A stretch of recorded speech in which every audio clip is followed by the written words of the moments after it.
Vous avez déjà dû voir sur les annonces immobilières la mention honoraire charge acquéreur ou honoraire charge vendeur. Lorsque vous achetez un bien via un agent immobilier, vous devrez lui payer des honoraires de vente.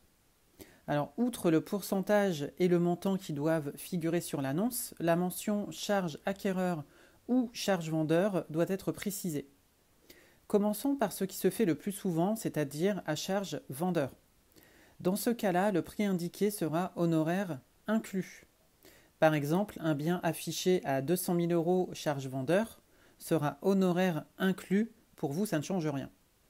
En revanche, ça change quelque chose pour le vendeur car il ne percevra réellement que le prix net vendeur, c'est-à-dire le prix moins les honoraires de l'agent immobilier. Donc sur les 200 000 euros, il déduira par exemple 10 000 euros d'honoraires et ne percevra que 190 000 euros.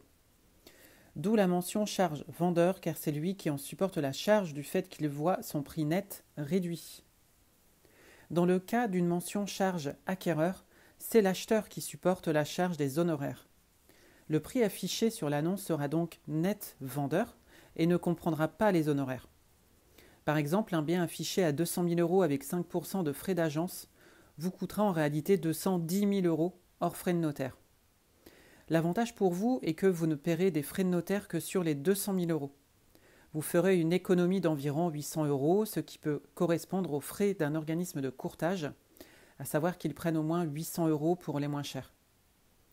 L'inconvénient, c'est que les banques ne financent pas les honoraires d'agence et que vous devrez les payer via votre apport personnel.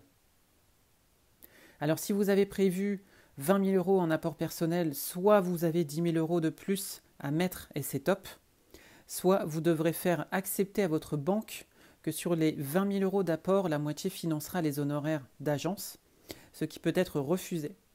Dans ce cas-là, il faudra faire modifier la mention en charge vendeur dans le compromis, bien évidemment avant de le signer. Après, il peut toujours y avoir des exceptions et que votre banque accepte de financer les honoraires en charge acquéreur, et c'est tant mieux, mais c'est plutôt rare. Donc renseignez-vous au préalable. Voilà, j'espère que ces deux notions sont plus claires pour vous à présent. À bientôt.